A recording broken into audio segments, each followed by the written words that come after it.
अस्सलाम वालेकुम, मैं हूं Alina Farooq Shaikh. 190 million pounds case, जिसको अलकादिर ट्रस्ट केस भी कहा जाता है, इसका फैसला तो जुमे को मुमकिन तौर पर सुनाया जाना है, लेकिन सियासतदानों में इसकी बहुत इस वक्त चर्चा है।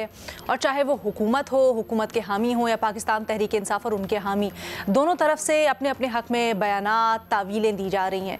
इसी को ज़रा बहस करते हैं, क्योंकि पाकिस्तान तहरीक इंसाफ का बार बार यही इसरार है और उनका कहना है कि जो 190 मिलियन पाउंड्स केस है, ये तो सिरे से केस ही नहीं बनता, ये फंसाने की कोशिश की जा रही है। जब इमरान खान की जेब में पैसा ही नहीं गया, जब जो पैसा है बिजनेस टाइकून का वो पाकिस्तान आया और उसके बाद वो सेटलमेंट में लग गया, तो फिर केस कैसा, करप्शन का केस कैसा? ये भी कहती है पाकिस्तान तहरीक इंसाफ कि जो यूनिवर्सिटी है उसके तो मालिक ही नहीं है खान साहब, वो तो सिर्फ एक ट्रस्टी हैं। फिर और भी मजीद बातें आज सेनेट में की गई, उनको भी आगे जाकर हम गुफ्तगू में शामिल करेंगे। बट हुकूमत इसके ऊपर कहती है ओपन एंड शट केस है, ये करप्शन का केस है। जब बरतानिया में 190 मिलियन पाउंड्स केस की इंक्वायरी हुई, बरतानवी एजेंसी ने की, तो उसके बाद वो पैसा पाकिस्तान के ख़जाने में आना था, लेकिन उसको सेटलमेंट के लिए इस्तेमाल किया गया, और वो भी जिस तरीके से कि काबीना में खुफिया तौर पर किसी को डिटेल्स बताए बगैर अप्रूवल लिया गया। ये इसमें तो कुछ पूछने वाली बात ही नहीं है, ओपन एंड शट केस है। ये सब कुछ अपनी जगह, और भी जो बातें हो रही हैं, बहुत सी चाटर है, बहुत सी नॉइज़ है, लेकिन आपके लिए इस सारे जो पॉइंट ऑफ व्यू हैं दोनों तरफ का, इस केस को हम सिंप्लीफाई करते हैं, इसको हम सिव करते हैं और अपने तजियाकारों से पूछते हैं कि मौक़िफ़ में किसके ज़्यादा वज़न है। हमें ज्वाइन करें इस डिस्कशन के लिए रीमा उमर साहिबा, शहजाद इकबाल साहब, इरशाद भट्टी साहब और एजाज सैयद साहब भी हमारे साथ मौजूद हैं। शहजाद, आपसे शुरू करते हैं गुफ्तगू। आप बताइएगा, दोनों तरफ से अपने अपने नैरेटिव्स आ रहे हैं और अपनी अपनी ज़ाहिरी बातें करेंगे, अपने हक़ की बात करेंगे सब। आपको और इसकी डिटेल्स जो सामने आई हमारे पास ओवर द ईयर्स हमने देखी, किसकी बात में ज़्यादा वज़न रखता है? बहुत शुक्रिया अलीना। ये केस बज़ाहिर यही है कि इमरान खान ने फ़ायदा लिया है और को फ़ायदा पहुंचाया है, यानी कि जो कहते हैं ना कि क्विड प्रो क्वो का केस है ये। लेकिन इसकी तफसीलात में जाने से पहले मैं ये कहना चाहूँगा, क्योंकि मैं पहले भी कह चुका था, अपने प्रोग्राम में भी कह चुका हूँ, कि ये वो केस था जिसमें 1 साल से ज़्यादा ट्रायल चला। पाकिस्तान तहरीक इंसाफ के जो बानी है पीटीआई इमरान खान, उनकी लीगल टीम भी मुतमईन रही कि जिस पेस पे ये केस चल रहा था, कई मरतबा एडजर्नमेंट्स भी, जो लास्ट गवाह थे उनकी गवाही जो है कलमबंद करने में कुछ मेरे ख्याल से दर्जन से ज़्यादा हियरिंग लग गई थी, क्योंकि वो बार बार केस मुलतवी हो रहा था। तो जिस तरीके से केस चलाया गया, उसकी स्पीड को लेकर बिल्कुल मुतमईन थी तहरीक इंसाफ की अपनी टीम। लेकिन जो 3 मरतबा फैसला ताखीर किया गया है, फैसला सुनाने में जो ताखीर की गई है, उससे ये केस बहुत ज़्यादा मुतनाज़ा हो गया है और पोलिटिसाइज हो गया है। जैसे आपने भी देखा कि 2 दिन से यही बहस हो रही है, हुकूमत पीटीआई पे इल्ज़ाम लगा रही है, यानी इमरान खान पे इल्ज़ाम लगा रही है, और पाकिस्तान तहरीक इंसाफ जो वो हुकूमत पे इल्ज़ाम लगा रही है कि हम तो चाहते हैं कि फैसला सुनाया जाए, लेकिन आप फैसला नहीं सुना रहे। तो ये वो केस था जिस पर इमरान खान का जवाब देना लाजमी था, क्योंकि उनके ऊपर इल्ज़ाम ये है कि आपने बेनिफिट लिया है किसी को बेनिफिट देने की वजह से। लेकिन इस केस को भी हमने कंट्रोवर्शियल कर दिया। माजी में तो आपने देखा था कि चाहे साइफर केस हो, तोशा खाना हो या इद्दत केस हो, वो तो बहुत जल्दबाजी में फैसले आए, जिसमें जो प्रॉपर जो तरीकेकार है, जो एक ड्यू प्रोसेस है, उसको भी फॉलो नहीं किया गया, जिसकी वजह से वो केसेस या तो सस्टेन नहीं कर पाए हायर कोर्ट्स में, या फिर उनको उस केस में बेल मिल गई। अब जो इस केस के जो फैक्ट्स हैं, वो सीधा क्या फैक्ट्स हैं? तो फैक्ट्स ये हैं कि इमरान खान के ऊपर इल्जाम है कि उन्होंने बेनिफिट दिया है, उसके एवज उन्होंने 458 कनाल जमीन ली है और तकरीबन 28 करोड़ रुपए की वो यूनिवर्सिटी के ऊपर अखराजात हैं। और बेनिफिट क्या दिया कि एनसीए ने जो रकम उनकी फ्रीज की थी, वो सेटलमेंट के बाद आनी तो चाहिए थी स्टेट ऑफ पाकिस्तान के पास, जो कि बहरहाल एनसीए की जो प्रेस रिलीज है उसमें लिखा हुआ है कि स्टेट ऑफ पाकिस्तान को मिलनी चाहिए थी। लेकिन जो सेटलमेंट हुई एनसीए और के दरमियान, वो पैसे आ गए सुप्रीम कोर्ट के अकाउंट में। अब बात इतनी सादा सी है कि अगर ये 2 फरीकैन के दरमियान ट्रांजैक्शन थी, यानी कि एनसीए, तो फिर इसमें हुकूमत का क्या काम था? क्यों हुकूमत ने काबीना से इसको अप्रूव करवाया? क्यों शहजाद अकबर साहब, जो कि उस वक्त वजीर आजम के मामले खसूसी थे, वो वहां पे गए और इस सारे मामले में उनका जो रोल था वो एक कलीदी किरदार था। तो स्टेट ऑफ पाकिस्तान की जरूरत क्या थी? काबीना के अप्रूवल की जरूरत क्या थी? यहाँ पे ये मसला जो है एक कंट्रोवर्शियल बन जाता है कि अगर पाकिस्तान हुकूमत इसमें फरीक बनी है तो फिर उनका इसमें रोल क्या था? अब देखिए, इसमें एक ये बात तय है कि एनसीए ने पैसे फ्रीज किए थे, और एनसीए खुद कहता है कि जब सेटलमेंट हुई तो उसके बाद जो उन्होंने ये पैसे ट्रांसफर किए सुप्रीम कोर्ट के अकाउंट में। कुछ 10 ट्रांजैक्शंस थी जो सुप्रीम कोर्ट के केस में उसकी डिटेल्स भी सामने आई थी। ऐसा नहीं है कि बरतानवी हुकूमत ने पाकिस्तान के सुप्रीम कोर्ट के अकाउंट में ये करवाए, वो पैसे उनकी ऑब्वियसली जब सेटलमेंट हो गई होगी, अनफ्रीज हुए होंगे और फिर वो पैसे लेकर आ गए। अब एक तो यहाँ पे पाकिस्तान तहरीक इंसाफ कहती है कि कोई बेनिफिट ही, कोई नुकसान ही नहीं हुआ मुल्क को। नुकसान तो ऑब्वियसली हुआ है ना, कि जो पैसे रियासत को मिलने चाहिए थे, यानी कि अवाम को मिलने चाहिए थे, वो लाइबिलिटी में एडजस्ट कर दिए गए, तो नुकसान तो हुआ है। और अब वो पैसे बहरहाल वापस आ चुके हैं। तो ये तो इसके फैक्ट्स हैं। और बज़ाहिर ऐसा लगता है कि फायदा लिया गया है, फायदा दिया गया है, तो केस ये ओपन एंड शट है। लेकिन जिस तरीके से ये प्रोसीडिंग्स चली है, जो उसमें एविडेंस पेश किया गया है अलीना, मुझे लगता है कि वो एविडेंस काफी नहीं है और हाई कोर्ट में शायद ये सस्टेन नहीं कर पाएगा। और शायद यही एक वजह है कि इसको हाई कोर्ट में ले जाने में ताखीर हो रही है। और मैं 3 पॉइंट्स आपके सामने रख देता हूँ।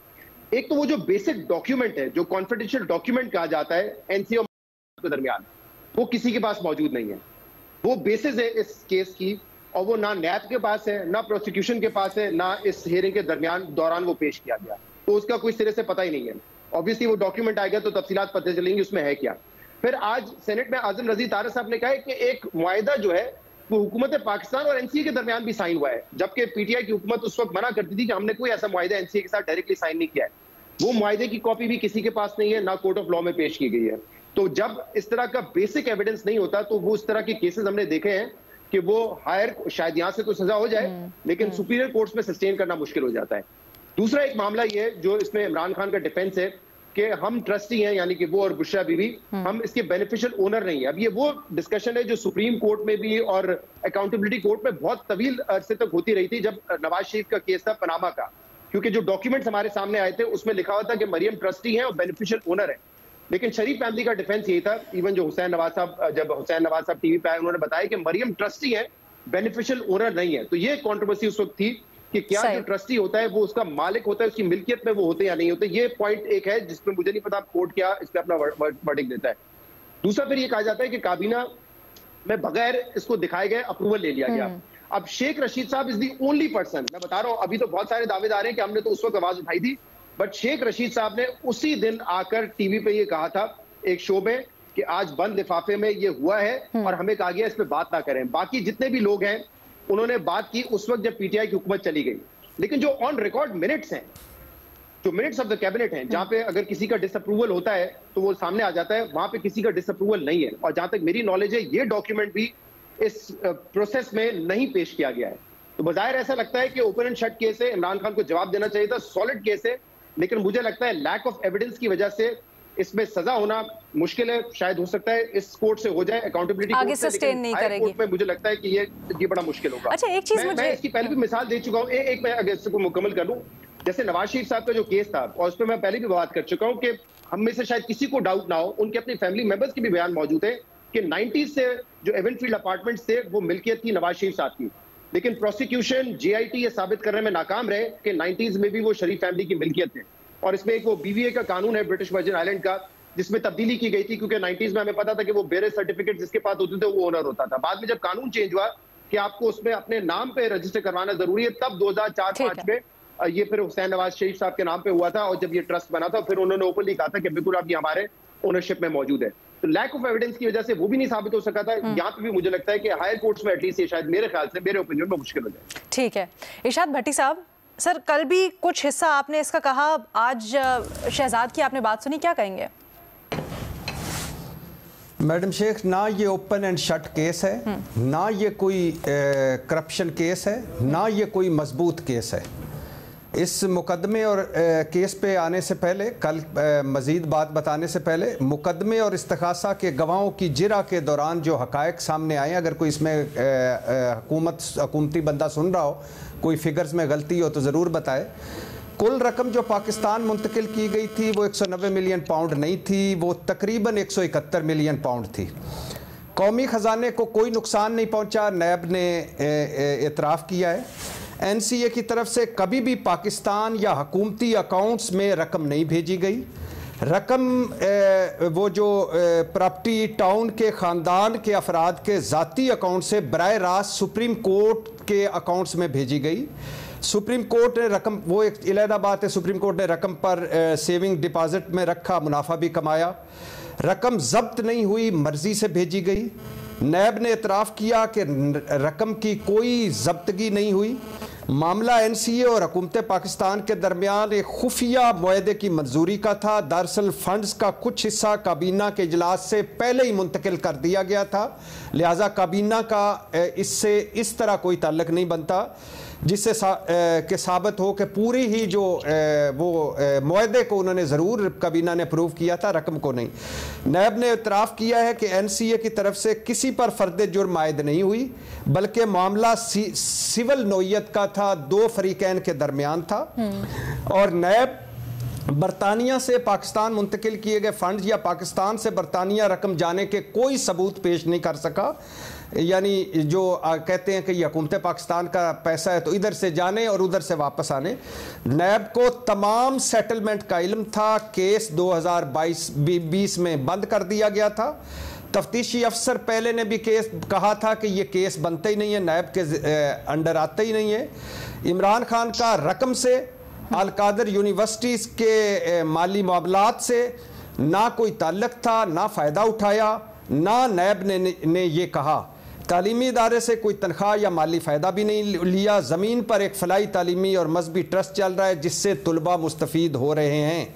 अब मैडम शेख मेरे कुछ सवाल हैं। पहला सवाल ये है कि इमरान खान पर क्या इल्ज़ाम है कि उन्होंने अपने दफ्तर को, अपने ऑफिस का मिस यूज़ किया।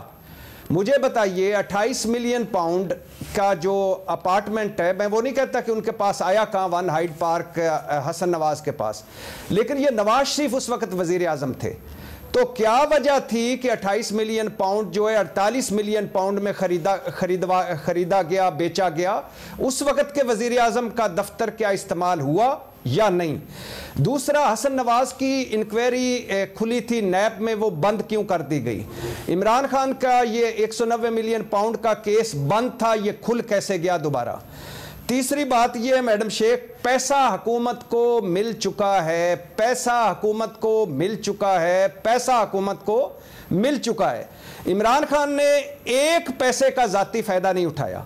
इमरान खान का किसी भी माली मामला से कोई तल्लक नहीं। बैंक जो है वो बता चुका है कि ये पैसा जो था ये हुकूमत पाकिस्तान का नहीं था। अच्छा, वफाकी काबीना का फैसला है, वफाकी काबीना के फैसले को नैब से तहफ़्फ़ुज़ हासिल है, चलो इसको भी आप छोड़ दीजिए। वफाकी काबीना ने अगर गलत फैसला किया है तो सिर्फ इमरान खान क्यों, चलो इसको भी छोड़ दीजिए कि वो हेड ऑफ वफाकी काबीना है, वज़ीर आज़म थे। अच्छा, काबीना का फैसला अगर एक गलत था तो दूसरी काबीना फैसले में ये फैसला रिवर्स हो सकता था, रिवर्स कर देते कि नहीं है। अब जब पैसा मिल गया हुकूमत को, और फिर ये भी है कि ये जैसे अभी शहजाद ने ये कहा कि बुनियादी डॉक्यूमेंट कहाँ हैं, बुनियादी डॉक्यूमेंट के साथ बुनियादी गवाह कहाँ हैं? एक फरीक जो है वो इसमें शामिल ही नहीं, इस पूरी केस में, ना जिरा में, ना गवाही में, ना सवाल में, ना जवाब में। और दूसरी बात यह है कि मैडम शेख पैसा मिल गया वापस हुकूमत को, पैसा मिल चुका है, उसके बाद इमरान खान ने कोई ज़ाती फ़ायदा नहीं लिया, कोई एवन फील्ड, फ्लैगशिप, हुदैबिया या टीटी स्कैंडल या 35 अरब जाली अकाउंट्स मनी लॉन्ड्रिंग जैसा करप्शन केस भी नहीं है। तो फिर किस पे आप ये कह रहे हैं कि ये बड़ा ओपन एंड शट केस है, बड़ा सारा कुछ केस है? ज़मीन मौजूद, ट्रस्ट मौजूद, ट्रस्ट में पैसे मौजूद, यूनिवर्सिटी मौजूद, और उसके बाद काबीना मौजूद, और उसके बाद पैसा भी हुकूमत पाकिस्तान के पास मौजूद। तो केस किस पे चला रहे हैं आप? और फिर जब केस चला रहे हैं तो बुनियादी डॉक्यूमेंट कहाँ हैं? जो अकाउंट्स फ्रीज हुए, फिर डी फ्रीज हुए, और उसके बाद जब डी फ्रीज हुए तो किन टर्म्स पर हुए? पैसा वापस किन टर्म्स पे आया? फिर हसन नवाज क्यों नहीं है इसमें शामिल? और फिर इसके बाद उस वक्त क्यों नहीं तहकीक हुई कि नवाज शरीफ साहब का दफ्तर इस्तेमाल हुआ है कि नहीं? फिर ये क्यों तहकीक नहीं हुई कि नैब ने पहले क्यों बंद कर दिया था केस? पाकिस्तान तहरीक इंसाफ तो कह रही है कि आफ्ताब सुल्तान इज वन ऑफ द, एक केस ये भी था जिसकी वजह से रिज़ाइन कर गए, लेकिन छोड़ दीजिए इस बात को। आफ्ताब सुल्तान तो ये कह के रिज़ाइन कर गए कि मैं ना किसी के दबाव पर केस बंद खोल सकता हूँ ना बंद कर सकता हूँ। तो लेकिन ये केस, बंद केस को दोबारा खोला गया, इसको दोबारा इस पर बयानिया घड़ा गया। ये कोई करप्शन केस नहीं है, ये मैक्सिमम अगर आप इसको कहें मिस यूज ऑफ अथॉरिटी है। उसमें वफाकी काबीना है, वफाकी काबीना का फैसला रिवर्स हो सकता था। तो इमरान खान ने या तो कहीं भी साबित कर दें कि कोई प्लाजा बनाया हो, कोई अपने लिए ज़मीन खरीदी हो, कोई अपने ज़ाती इस्तेमाल की कोई बार जायदाद खरीदी हो इस सारे चक्कर से, या कभी भी उस प्रॉपर्टी टाइकून के साथ उनके कोई ज़ाती तौर पे सेटलमेंट हुई हो, या उन्होंने कहा हो कि ये अलकादर यूनिवर्सिटी अब हमारे ज़िम्मे कर दीजिए, सब कुछ मौजूद है। एक ऐसे ही एक बेबुनियाद से एक इमारत बनाई गई है, उस पर ओपन एंड शट केस है, बड़ा खुला केस है, बड़ा मजबूत केस है। कहानियां सुन के तंग आ गए। ठीक है, अच्छा थोड़ा सा इसको डिफरेंशिएट भी कर लेते हैं। एक तो वो मुद्दा है जिसके ऊपर बता भी रहे हैं आप लोग कि हुकूमत ने कैसे या केस कैसे चलाया गया अदालत के अंदर अभी ख़ास तौर पर, लेकिन दूसरा मामला ये कि एक्चुअली ये जो केस है इसमें कितनी जान है और फैक्चुअल उस वक्त मामला हुआ कैसे, उसकी पूरी की पूरी जो हम लोग टाइमलाइन बना रहे हैं। रीमा, इन दोनों चीज़ों को हमारे लिए अलग अलग भी कीजिएगा, और भट्टी साहब जो बात कर रहे हैं वहीं से शुरू करते हैं। उन्होंने कहा कि जब कोई ज़ाती फ़ायदे की बात ही नहीं है तो फिर केस बनता ही नहीं है। फैक्चुअली ये कहना गलत है कि खान साहब ने कुछ करप्शन किए। जी शुक्रिया लीना। मेरा ख्याल है समझने की ज़रूरत है कि जब हम नैब का कानून या जो हमारी एंटी करप्शन लॉज हैं वो किस तरह डिफ़ाइन करते हैं मैल प्रैक्टिसेस को, करप्ट प्रैक्टिसेस को, उसमें ज़रूरी नहीं है कि आपने प्लाजा बनाया हो या घर ख़रीदा हो या बाहर कहीं लैंड ख़रीदा हो, किसी तरह का भी बेनिफिट अगर आपने लिया है, जैसे शहजाद बात कर रहे थे क्विड प्रो को, उसको आप करप्ट प्रैक्टिसेस कह सकते हैं। तो ये मौक़िफ़ पीटीआई का कि क्योंकि उन्होंने घर नहीं बनाया या उनके बैंक में पैसे नहीं गए, ये मेरे लिए कन्विंसिंग नहीं है। बहुत से मुख्तलिफ तरीके होते हैं जिससे आप फ़ायदा उठा सकते हैं, आप रिलेशनशिप्स बना सकते हैं, आप कोई भी बेनिफिट जो है वो ले सकते हैं। तो पहली बात तो ये, और हमारा कानून भी यही कहता है, पहली बात ये। दूसरी बात अलीना, मेरा ख्याल है मैं एटलीस्ट डिफ्रेंशिएट करती हूँ जब मैं इस केस के फैक्ट्स को देखती हूँ जो मेरे सामने है, पब्लिक रिकॉर्ड का हिस्सा है, तो मुझे कुछ अनलॉफुलनेस नज़र आती है, मुझे कुछ इलीगैलिटी नज़र आती है। लेकिन क्या वो अनलॉफुलनेस, इलीगैलिटी क्रिमिनलिटी में तब्दील होती है या नहीं, ये आपकी प्रोसिक्यूशन का काम है, और उस पर मैं कमेंट नहीं कर सकती, क्योंकि उसके लिए आपको देखना है कि कौन सा कानून एप्लीकेबल है, आपने देखना है आपके पास एविडेंस कितना है, और आपने देखना है आप बियॉन्ड रीजनेबल डाउट प्रूव कर सकते हैं जो सब कंडीशंस हैं, रिक्वायरमेंट्स हैं या नहीं। तो ये क्या प्रोसिक्यूशन कर पाएगी मुझे नहीं मालूम, क्योंकि मैंने इस केस के डॉक्यूमेंट्स जो स्पेसिफिक हैं वो नहीं देखे, मैं इस पे अपनी कोई जाती राय नहीं दे सकती।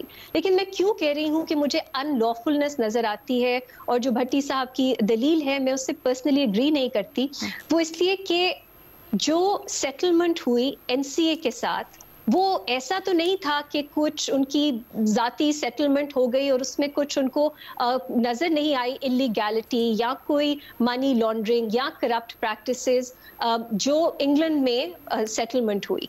ये कहना कि वापस पैसे प्रॉपर्टी टाइकून को मिल गए और उन्होंने वापस भेज दिए अपनी लायबिलिटी ऑफसेट करने के लिए, ये सेंस नहीं बनाती बात, क्योंकि जब एनसीए के साथ सेटलमेंट हुई उसमें कुछ ना कुछ ब्लैक मनी का या कुछ ना कुछ करप्ट प्रैक्टिसेस का, कुछ ना कुछ मनी लॉन्ड्रिंग का जरूर कुछ एलिमेंट होगा।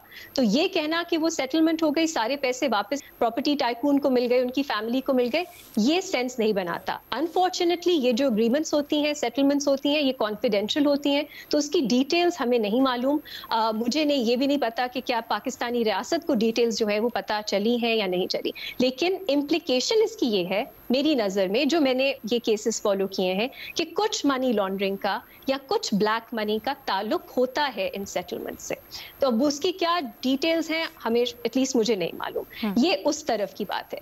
दूसरा, सुप्रीम कोर्ट को ये पैसे जाना, अब आपको याद होगा 2019 का केस है जिसमें मलीर डेवलपमेंट अथॉरिटी और सिंध हुकूमत के साथ सुप्रीम कोर्ट ने ऑर्डर दिया था, एक कंसेंट ऑर्डर था जिसपे सब पार्टीज अग्रीड थी कि कुछ पैसे जो हैं वो वापस देने हैं, वो ओ करते हैं, मेरे ख्याल 35 बिलियन रुपीस के करीब वो अमाउंट थी, वो ओ करते हैं।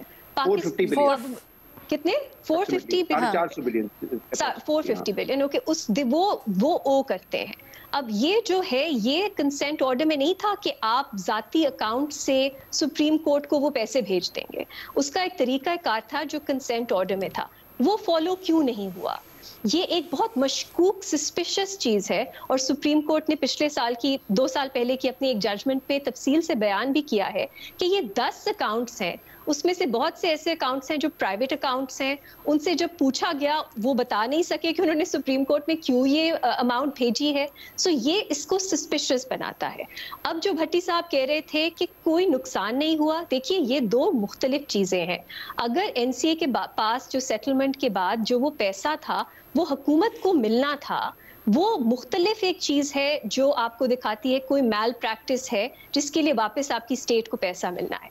जो सुप्रीम कोर्ट के ऑर्डर के बाद सिंध हुकूमत और मली डेवलपमेंट अथॉरिटी का मामला था, वो एक मुख्तलिफ केस था।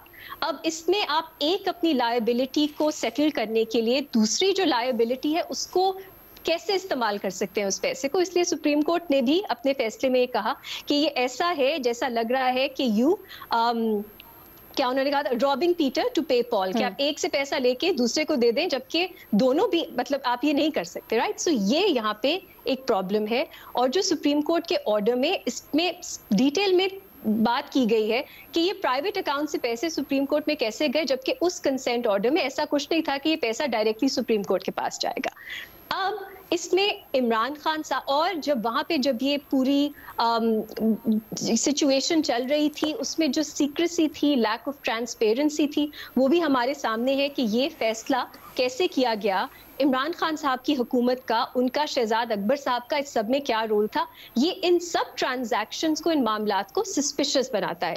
इसलिए मैं ये कहूंगी मुझे अनलॉफुलनेस तो नजर आती है, पर क्या वो ट्रांसलेट करती है क्रिमिनल लायबिलिटी इमरान खान साहब पे, बुशरा बीबी पे? बाकी मुझे इस पे मैं अपनी राय नहीं दे सकती क्योंकि मेरे पास कोई इन्फॉर्मेशन नहीं। लेकिन ये जो इसको सिंप्लीफाई कर देते ना कि देखिए कुछ नुकसान नहीं हुआ, उन्होंने कौन सा प्लाजा बनाया, घर खरीदा, मेरा ख्याल है ये केसेस ऐसे नहीं चलते। पर ये बहुत नोटोरियसली डिफिकल्ट टू प्रूव भी होते हैं।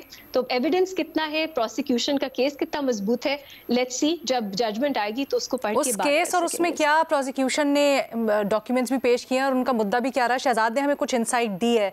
बट एक छोटी सी ब्रेक लेते हैं, ब्रेक के बाद एजाज का तज्जिया भी जानेंगे और फिर मजीद भी इस गुफ्तगू को आगे बढ़ाएंगे।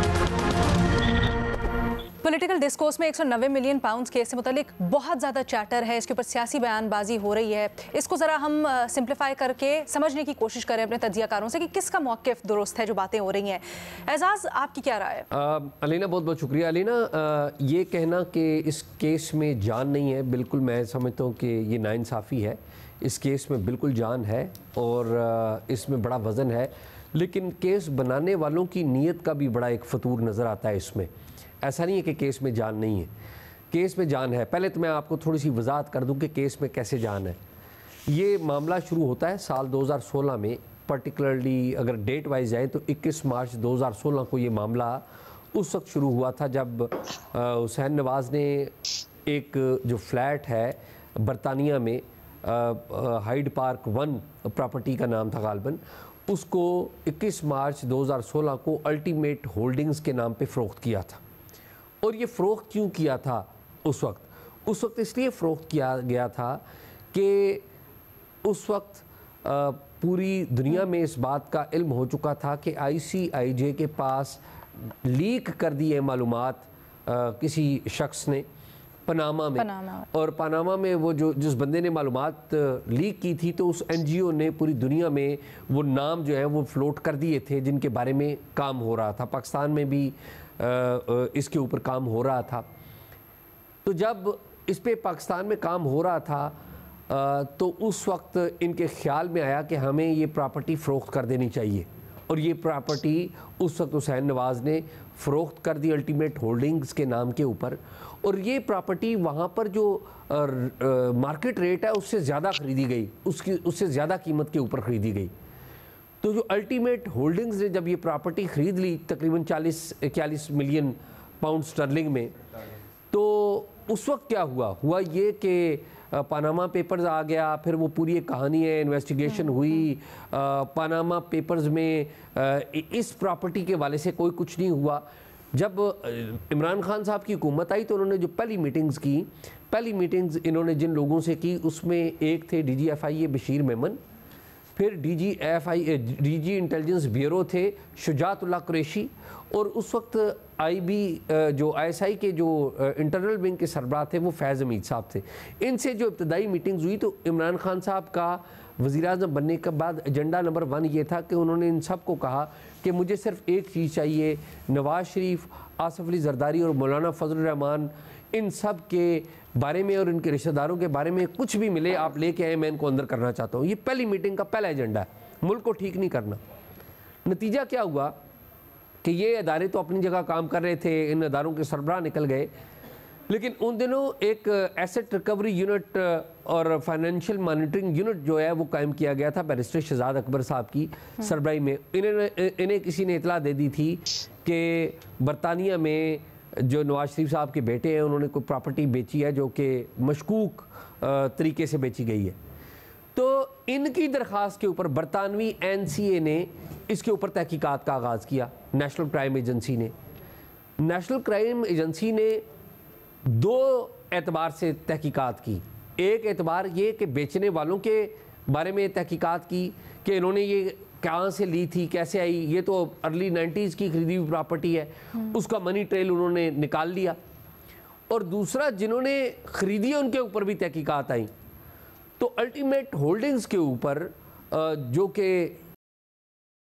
के जो बेटे हैं उनकी है, उसके ऊपर उन्होंने सवालिया निशान लगा दिया कि ये तो खाली यही नहीं, एक तकरीबन कुल मिला के 190 मिलियन पाउंड स्टर्लिंग की जो रकम है उसका जो मनी ट्रेल है पाकिस्तानी बैंकों से मैच नहीं कर रहा कि किस तरीके से ये पैसे वहाँ पे बरतानिया में पहुँचे।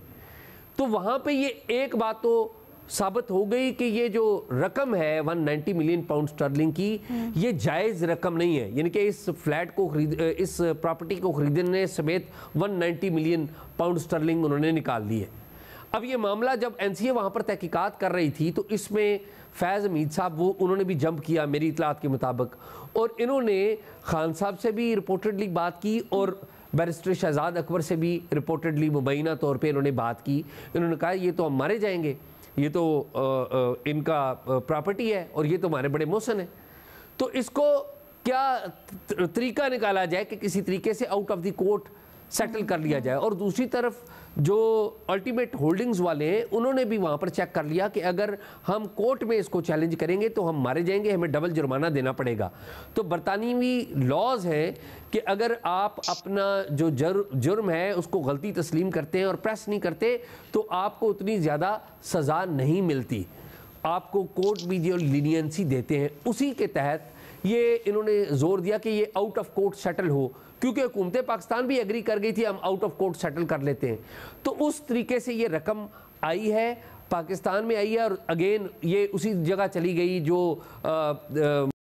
की जो लायबिलिटीज़ थी उनमें जाके सेटल हो गई।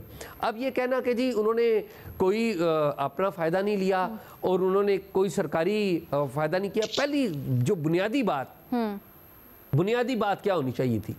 बुनियादी बात यह है कि आपको एक फॉरेन इन्वेस्टिगेशन एजेंसी जिसके एग्जाम्पल आप देते रहते हैं वो ये कहती है कि ये करप्शन की प्रोसीड है, ये मशकूक रकम है, क्या उस वक्त नैब ने ये इस केस के बारे में कुछ इंक्वायरी खोली? आंसर इज नो, नहीं इंक्वायरी खोली गई।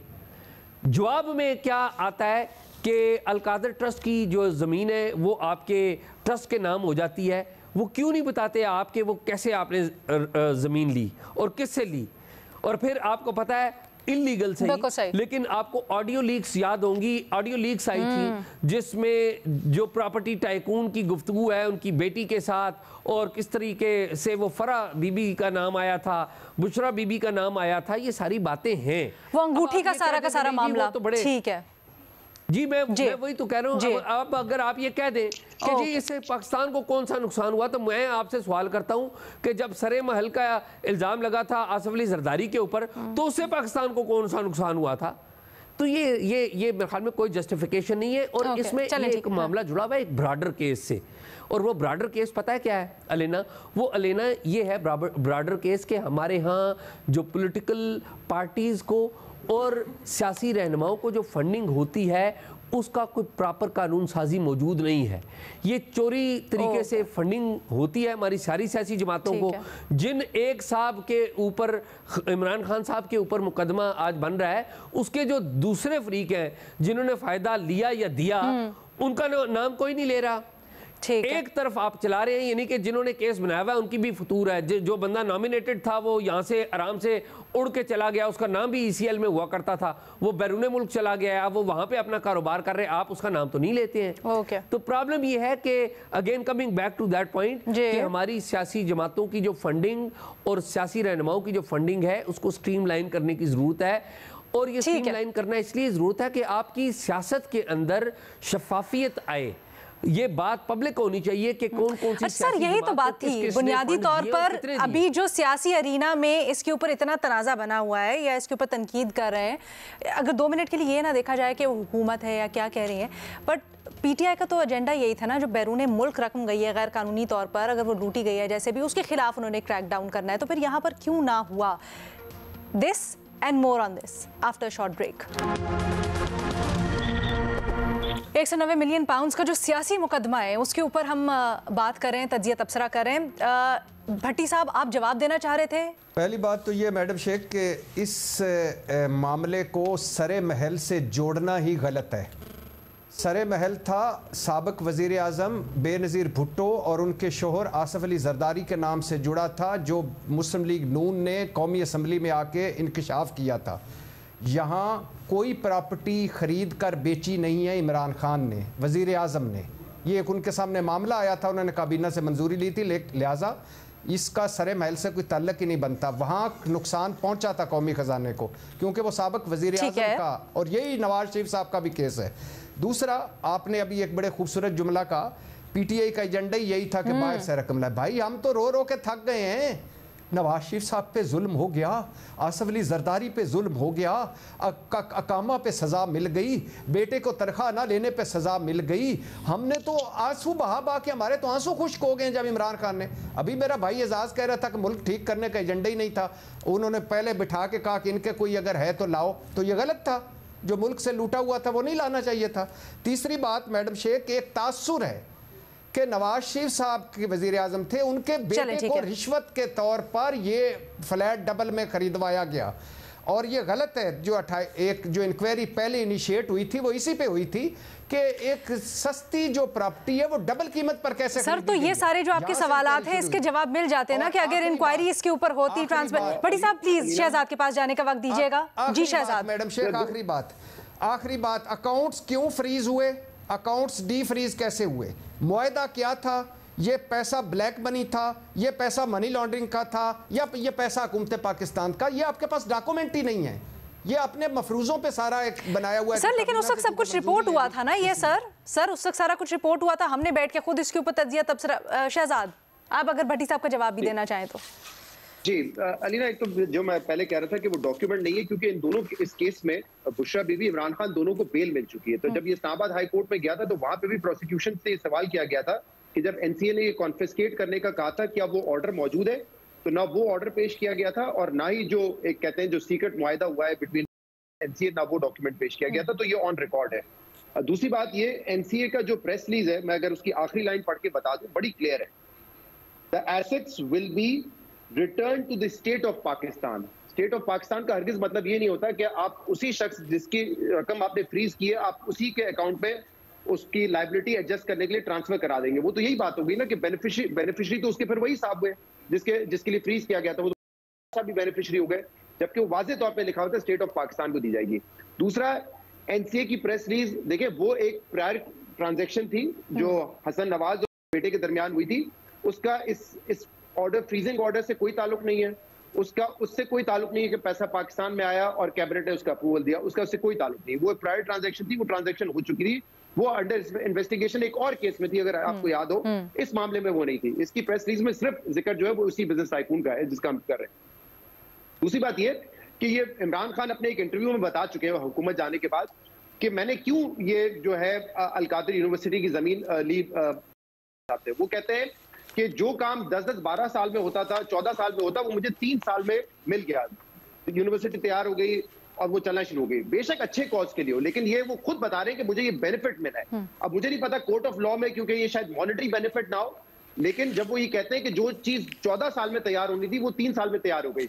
और आज भी आप देखें सेनेट में पूरी पीटीआई इसको जो पेश करती है कि अल-कादिर यूनिवर्सिटी है सीरत नबी के लिए और मॉडर्न एजुकेशन के लिए हमने बनाई, यानी कि एक गुडविल तो है ना उनकी। जैसे शौकत खानम में शायद पैसा नहीं कमाया इमरान खान ने, बट वो उसको गुडविल के तौर पे इस्तेमाल करते हैं, अपनी सियासी स्टोरीज के लिए इस्तेमाल करते हैं। नमल हो गया, इसी तरह ये भी वो अपने गुडविल के लिए इस्तेमाल कर रहे हैं। आई डोंट नो ये गुडविल वाला फैक्टर कोर्ट ऑफ लॉ में कितना काम करेगा, लेकिन ये कहना कि ये बेनिफिट नहीं है, वो खुद कह चुके कि 3 साल में बना के दे दी, ये बेनिफिट है ना। ऑब्वियसली आप इसको अपने लिए इस्तेमाल करना चाहते हैं, ठीक है, आपने एक अच्छा काम किया, लेकिन ऑब्वियसली आपको इससे फायदा भी पहुंचता है। आई थिंक रीमा ने उसको बड़े अच्छे तरीके से पहले भी एक्सप्लेन किया कि अगर कोई इल गॉटन प्रोसीड्स हैं उसको आप अच्छे काम के लिए इस्तेमाल करते हैं तो उसका कुछ नहीं। लेकिन अभी जो भट्टी साहब सवालात कर रहे थे रीमा, उसका जवाब देना चाहेंगे आप? अलीना देखिए, आई डोंट नो अब भट्टी साहब ने क्या सवाल किया है। उन्होंने तो नवाज शरीफ और जरदारी साहब के केसेस का हवाला दिया है। मेरा ख्याल है बेहतर है कि हम जो केस हमारे सामने है उस पे फोकस करें। बाकी इन मामलात पे तो कई साल हम गुफ्तगू कर चुके हैं। ये केस ऐसा है, जो मैं फिर से बात रिपीट करूंगी, उसमें कुछ ग्रेव्स बहुत सस्पिशियस चीजें नजर आती है। ऐसा नहीं हो सकता कि हुकूमत, पाकिस्तानी हुकूमत का इस मामले में पढ़ना ही क्यों जरूरी था, वो क्यों इस मामले में पढ़े एनसीए के साथ, अगर ये सिर्फ एनसीए का कोई मामला था। ऐसा तो नहीं है। दूसरा, एनसीए के उन्होंने अकाउंट्स फ्रीज किए, उसके बाद आउट ऑफ कोर्ट सेटलमेंट का मतलब है मेरी नजर में, मैंने ऐसे जो केसेस देखे, कि कुछ ना कुछ इसमें ब्लैक मनी का या करप्ट प्रैक्टिसेस का या मनी लॉन्ड्रिंग का कुछ ना कुछ ताल्लुक जरूर है। और एग्जैक्टली कुछ ना कुछ और सस्पिशियस ट्रांजैक्शंस होती है।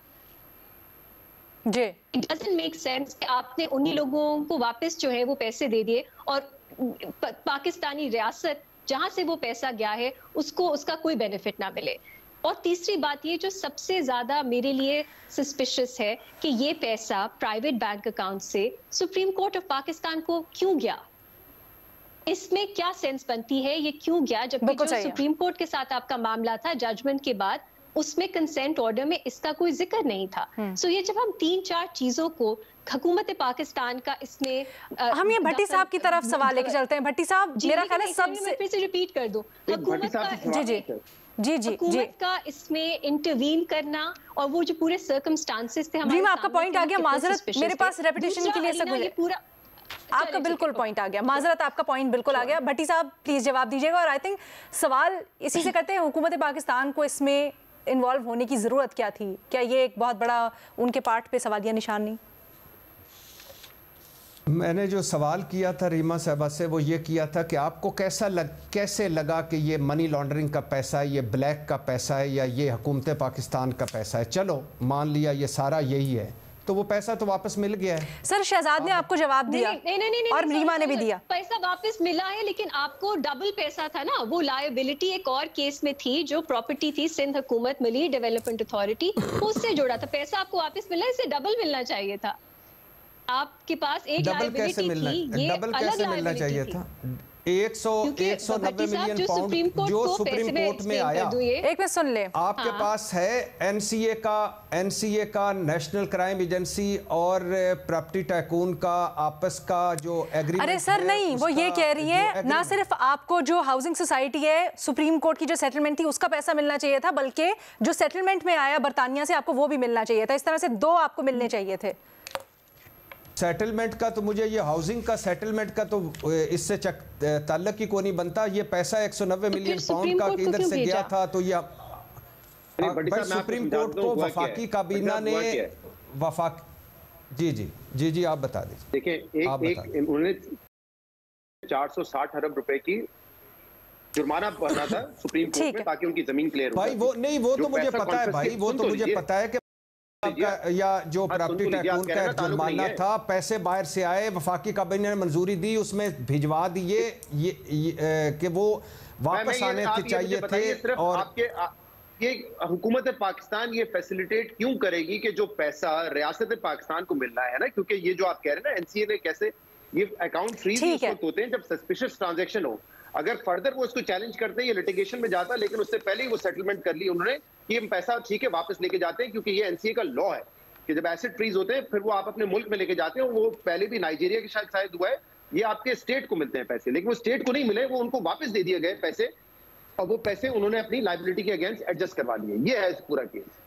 नहीं लेकिन अब मुझे एक बात बता दें। एक सेकंड आप मदीना की रियासत, एक सेकंड एजाज, प्लीज भट्टी साहब को रिस्पॉन्ड करने दीजिएगा, हमारे पास वक्त कम है। भट्टी साहब, पैसे आपको वापस सुप्रीम कोर्ट ने वफाकी हुकूमत को और सिंध हुकूमत को दे दिए हैं, तो अब नहीं, ये तो बात नहीं हुई ना। ये तो बहुत सारे लैब में ऐसे केसेस होते हैं कि जब और अगर एक गलत फैसला हुआ है वफाकी काबीना का, तो अगली काबीना में आके दुरुस्त कर। भाई आप कहते हैं कि ये ओपन एंड शट केस है और पता नहीं इसमें इमरान खान, अभी शहजाद साहब एक बड़ा दूर की कौड़ी ला रहे थे कि जब 12 साल की 3 साल में हो गया तो गुडविल हो गया, तो वो गुडविल भी फायदा है।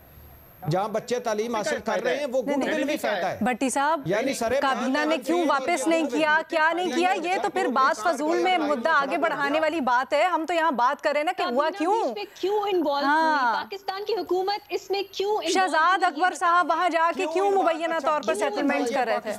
पाकिस्तान की हुकूमत फरीक थी वहाँ सर। पाकिस्तान की हुकूमत फ्री थी, पाकिस्तान की हुकूमत की दरखास्त के ऊपर ये इंक्वायरी शुरू हुई थी। पाकिस्तान की हुकूमत ने वहाँ पर कंसेंट दी कि हमें आउट ऑफ जो कोर्ट है ये सेटलमेंट मंजूर है। पाकिस्तान की हुकूमत ने लिख कर दिया कि आप पैसे हमें भेज दें। पाकिस्तान की हुकूमत ने कहा कि अकाउंट हम देते हैं। फिर आपके ऊपर, खान साहब के ऊपर और उनके साथियों के ऊपर दूसरा बड़ा केस तो इस बात का भी होता है कि जितने भी एग्रीमेंट उन्होंने किए, उन्होंने वो सारे डॉक्यूमेंट सरकार के रिकॉर्ड से गायब कर दिए। इनके ऊपर तो दूसरा एग्रीमेंट ये होता है। दूसरी बात ये है कि बरतानवी कानून के मुताबिक जब आउट ऑफ कोर्ट आप कोई डील करते हैं तो बरतानवी कानून ये कहता है कि आप रियासत पाकिस्तान के तौर पर आप बाउंड हैं कि उस मुआहदे को आप पब्लिक नहीं करेंगे। आपने जो पाकिस्तान के मुआहदे की कापी थी, आपने पाकिस्तान के मुआहदे की कापी जो है वो गायब कर दी। बरतानिया के पास बरतानिया का मुआहदा है, आपने ना इंक्वायरी खोली, आपने उसके बदले जमीन ले ली और आप कहते हैं कि हम रियासत मदीना कायम करेंगे। प्लीज ये 2 नंबरियां हैं, ये सुन लीजिए। इस केस में आप 2 नंबरी कर रहे हैं और 2 नंबरी करके ये अदादो शुमार दे रहे हैं, ये गलत कर रहे हैं। अच्छा सर, नहीं, एक मिनट, पर्सनल ना हो।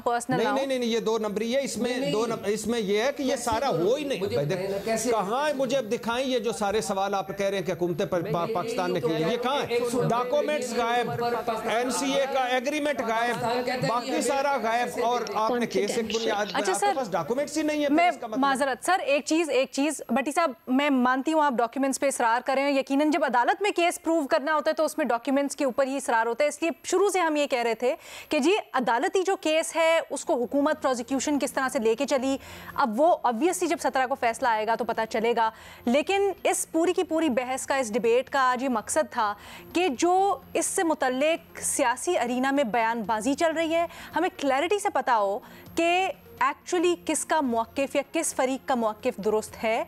और हमें जो पूरी की पूरी टाइमलाइन बताई और हमारे पैनलिस्ट की अक्सरियत उसके ऊपर इत्तफाक करती है कि पाकिस्तान तहरीक इंसाफ का मौक़िफ़ इस वक्त कमज़ोर नज़र आ रहा है। केस में अब क्या होता है, अदालत में प्रूव किया नहीं किया, वो अब देखेंगे हम 17 तारीख को। इजाज़त दें अभी, अल्लाह हाफ़िज़।